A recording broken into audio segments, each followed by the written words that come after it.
pouquinho, eu tô com 45. Lá atrás, meu irmão, o garoto fazia 18 anos, ele ia para o serviço militar e ali ele aprendia alguma coisa.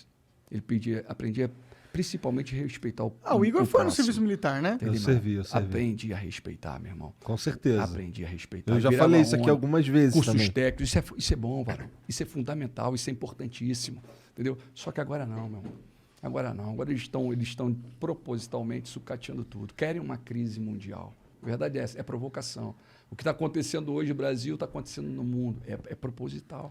Conta mais sobre isso, porque isso quando você se candidatou a presidente da última vez, uma das coisas que mais fez mídia ou viralizou das suas falas foram aquelas questões da... Ursal. E FEMA, Ursal. Essas paradas todas. Parece que tu tem uma visão que existem organizações mundiais e elas têm agendas, elas são famosas, não, elas são poderosas, são grandes. Qual é? Quem que é? Quem que são? Olha são só, uma só? São duas? Isso é notório, isso é de saber de muitos hoje. No início brincavam com isso. No início era só teoria da conspiração. Em 2018, tudo que eu falei a priori, muitas das coisas viraram meme, brincadeira, né? Mas depois as coisas foram se concretizando. Aí a loucura se tornou realidade, né? Quando foi falado, olha, vem um cenário de morte de massa, quando foi citado o FEMA, quando foi citado a própria Ursal, a Ursal está dentro da Constituição. No capítulo número 4 da Constituição, no parágrafo único, você vai ver o desejo de construir uma sociedade latino-americana de nações. Está lá, está escrito. Abre aí, qualquer capítulo? Artigo 4, parágrafo único da Constituição Federal. Pode fazer a leitura aí. E o que é essa Ursal? Um grupo de pessoas? Na verdade, sabe a única questão? Eu vou falar o que é a Ursal, tá? Uhum. A União da República Socialista da América Latina. Tá. Quando nós citamos isso, nós tínhamos conhecimento de um grupo que se reunia para tratar sobre esse assunto. Eu acho que esse assunto sendo tratado abertamente, está ótimo, meu irmão. Tratem desse assunto porque é uma corrente, é o que você acredita. Mas não fique em segredinho, não. Não fique em quatro paredes escondendo do povo. Quando foi tratado também sobre o Foro de São Paulo, falou que não existe e tal, e depois se deparou com vídeos próprios falando de Foro de São Paulo. Para com isso, meu irmão. Não para de ocultar. Se você tem uma solução, se você tem uma corrente, se você quer mostrar algo novo, então expõe esse algo novo. Coloca a transformação para jogo. Mostra aí o que você tem. Assim como foi a questão da FEMA. Se você pega a FEMA, nós estamos falando de uma agenda, uma agência federal de gestão de emergência. Está superior ao presidente dos Estados Unidos. Ele passa o presidente do ele passa a Constituição dos Estados Unidos. Quando ele entra em ação, o presidente tem que ficar caladinho, a Constituição, eles rasgam a Constituição e tomam o poder. Por que esses homens fizeram milhares, milhões e milhões de caixões? Por quê? Para quê? Qual a finalidade? Por que eles estão fazendo milhões e milhões de abrigos? Caixões, o FEMA fez? Sim, é a FEMA que está por trás de caixões. Puxa essa notícia. Eu tô meio por fora, só para contextualizar a galera. É legal para você visualizar. Sim, não, eu realmente quero entender, eu tô curioso. Então, no primeiro momento, quando você fala, é loucura quando você está falando isso. No primeiro momento, quando você solta... assim que existem organizações mundiais secretas que têm alto poder político, eu tenho certeza que existe. Até porque você tem muitas pessoas muito influentes, elas com certeza conversam entre si, com certeza tem conluios entre si, e com certeza eles não querem expor isso pra todo mundo. Não faz nem sentido, entendeu? Eu vou falar uma real para os senhores, tá? Sabe essa briga toda interna nossa, de esquerda, direita? Ambos servem a eles. Ambos servem a eles. E o que Bolsonaro e Lula servem a esses mesmos senhores. Quem são, da senhora? Nós temos... no alto da pirâmide, 13 famílias. E embaixo, um comitê de 300 pessoas. Coordenando e comandando tudo, meu irmão. Controla essa mídia aí que está em ação aqui agora. Eles derrubam isso aqui, fica todo mundo aí tenso porque fica sem. Eles controlam. A probabilidade deles derrubarem isso aqui hoje existe. Quanto mais verdade você falar, mais... porque a loucura do passado começa a se tornar realidade. Começa a se tornar realidade.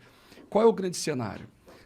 Não tem como você olhar a transformação do Brasil olhando para o Brasil apenas. Tem que ser olhado a geopolítica de forma mundial. Entendeu? Aí você pega o cenário, os Estados Unidos está como potência mundial, final da Primeira, Segunda Guerra principalmente, ele está como uma grande potência mundial. Só que a China está batendo a porta falando, agora é minha vez. Agora é minha vez. Olha aí o que está acontecendo hoje, as pessoas não têm conhecimento. Taiwan. Observe o que está acontecendo no Taiwan hoje. Mas isso aí não é de hoje, isso aí tem mais de 20 anos. Mas só que o conflito hoje está tenso. A China está cada vez mais querendo tomar controle de Taiwan. Estão falando de tecnologia avançadíssimas, microchips avançadíssimos. Empresas, tem uma empresa lá conhecida como TSMC. Essa empresa aí é uma potência para o mundo, meu irmão. A tecnologia depende diretamente para um país que é desse tamanho, com um pouquinho mais de 20 milhões de habitantes. E estamos aí agora vivendo uma tensão muito grande com os Estados Unidos e a China querendo, porque a China coloca que é território dela, os Estados Unidos tomou posse dela ali porque é um controle. Os Estados Unidos gostam de fazer guerra na casa dos outros. Então ele domina as regiões dos outros. Mas só que os Estados Unidos vem perdendo tanta potência, ele vem perdendo potência ao ponto da Crimeia, junto com a Ucrânia. A Ucrânia e a Crimeia estão ali lado a lado. A Rússia anexou a Crimeia a eles e os Estados Unidos ficou caladinho. Nem falou, nem abriu a boca. E não fiquem surpresos se agora também não fizer nada nesse momento. E todos estão preocupados ao redor. O Japão está preocupado, a Austrália está preocupado. Os taiwaneses devem estar preocupados pra caralho, né? Tá tendo vários protestos lá fora. Eles estão preocupados, ao mesmo tempo eles ficam seguros porque a tecnologia que eles têm hoje só tem ali. Então eles falam assim, opa, não vão destruir aqui a gente por total. Então ali tem um cenário desse aqui. A preocupação, na verdade, no cenário mundo, como nós estamos falando, nós temos que ficar preocupados com as grandes potências. E quais são as grandes potências? Quais são as grandes potências do mundo e por que elas são as grandes potências? São países que você vai falar, pô, Paquistão é grande potência, Daciolo? Paquistão é grande potência. Ele tem bomba atômica, né? Coreia do Norte, Israel meu irmão. A China, a Rússia, a França, o Reino Unido e os Estados Unidos. São 9 países que têm bomba atômica, que o Dr. Enéas falava e o pessoal brincava com ele. Entendeu? Esses países mandam. E é interessante dizer que a tensão está muito grande, meu irmão. Existe uma tensão muito grande e uma vez que a China toma Taiwan, automaticamente a China é a próxima potência mundial. Se isso passar em branco, ela é a próxima potência mundial. Só que a preocupação mundo não está aí. A preocupação muito vai além, meu irmão. Porque não parece não, meu irmão, mas o que acontece ali em Israel tem repercussão no mundo. Israel é um ponto... Não, parece sim. Não, as pessoas, muitos não sabem, né? Muitos não têm conhecimento. Mas Israel é o ponto, meu irmão. Você vê aí o Azerbaijão e a Armênia, são 2 países que estão ali, que o Irã, porque o Irã está enriquecendo urânio. A maior preocupação de Israel é isso. E Israel está preocupado, e isso é uma guerra iminente, até antecipa a de Taiwan. Essa que é a realidade, as pessoas não têm conhecimento disso. Por quê? Porque o Israel agora tem facilidade de chegar até bombardear o Irã agora antes deles terem a bomba atômica. Isso é uma guerra muito antiga. Isso não é de hoje, meu irmão. E eles têm medo, porque o Paquistão ele é inimigo mortal de Israel, né? E eles têm um governo bastante religioso. Tem os 3 irmãos ali, né, cara? Mas isso teria repercussão global muito grande também, né? Sim, mas é a mudança. Tu tá vendo o Estado Islâmico ganhando força. O Afeganistão, olha como é que os Estados Unidos saíram do Afeganistão. Olha como é que eles foram ridicularizados. Esses 20 anos que eles ficaram ali, e aí, meu irmãozão? Olha o que aconteceu. Olha como é que foi. Entendeu? Saíram de um jeito meio atabalhoado. Aí você falou, a Turquia está junto ali, está do lado, junto com o Paquistão. A Turquia e o Paquistão são amigas. Mas só que aí dentro desse cenário todo tem escrito bíblico aqui. Daciolo, tu fala isso com qual autoridade? Falando em quê? Baseado em quê? Existe uma guerra iminente que é Gog e Magog. Isso aí é o Estado. O Magog foi o filho de Jafé, que é da linhagem de Noé. Entendeu? E... na verdade, meu irmãozão, é justamente todos os povos, esse povo é representado hoje com os nomes diferentes, que é a Rússia, que é a Turquia, que é o Irã, o Iraque. E ali coloca-se que esses povos vão lutar contra Israel. E você vê que Israel é um país tão tão da presença da glória, tão escolhido de Deus, que em vários momentos da história, você vê que a ONU ela é de 1947. Em 1948, a ONU, com Oswaldo Aranha, ela vai e coloca Israel de volta como uma nação. Correto? Em 2018 fizeram 70 anos disso. Israel vira uma nação. Em 1948, quando essa Assembleia da ONU verbaliza isso, Israel foi atacado por 5 países. Ali ele foi atacado automaticamente pela Líbia, pelo Egito, pela Jordânia, pelo Iraque e pelo Líbano.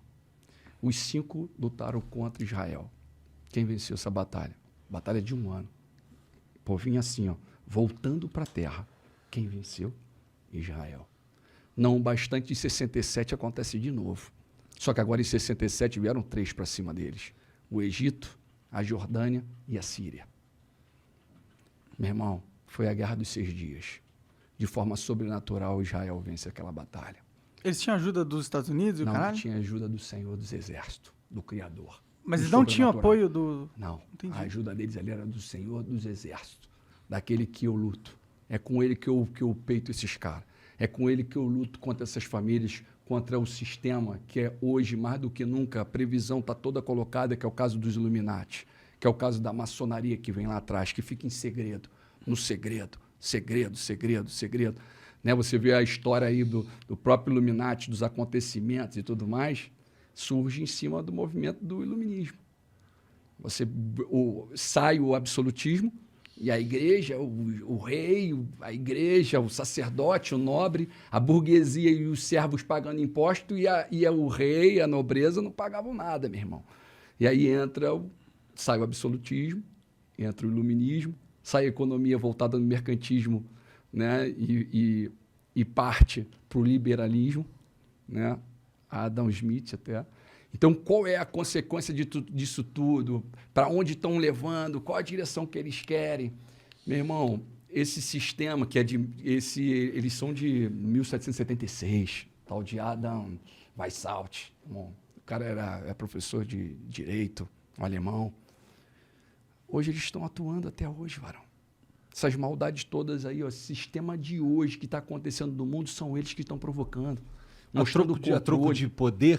A troco de... Assim, ó, é quando hoje você tem 8 bilhões de pessoas pelo mundo. É uma quantidade muito grande, 8 bilhões para eles. Eles começam a perder controle. Então chega um momento que eles trazem guerra, trazem caos e matam uma massa. Só que agora a preocupação justamente que agora as guerras atuais que estão próximas e com probabilidade de acontecer, nós estamos falando com bomba atômica. Que é muito pior. Mas essa guerra acaba com o mundo, né? Em teoria, se acontecer, né? Porque... Na verdade, se você entra na internet aí, vai ver quantos banners, quantos abrigos subterrâneos estão sendo colocados de autoridade, de pessoas do poder. Existe livro de crônica. A crônica, ela conta a história passada. Nós sabemos a história até os nossos avós. Nós não sabemos mais. Nós paramos ali. Os caras sabem a história de 1000 anos atrás. Eles sabem o que aconteceu hoje há 1000 anos atrás. Essas famílias que controlam esse sistema, entendeu? Essas famílias. Eles têm um recorde, só que em inglês e em português, um arquivo. Eles têm um arquivo da história que é superior até o arquivo conhecido pela humanidade, você diria? Sim, eles têm o controle da humanidade. Eles controlam, meu irmão. Na verdade, a ordem divina é crescer e multiplicar. Enche e subjuguem a terra. O mal ele vem para matar, roubar e destruir. E o mal cobra deles almas. Matem aí, agora é hora de morrer, eu quero almas. Não quer poder? Eu quero almas. É igual aqueles filmezinhos. Só que é tão loucura que você tem que dosar a informação. Você não pode falar muita coisa.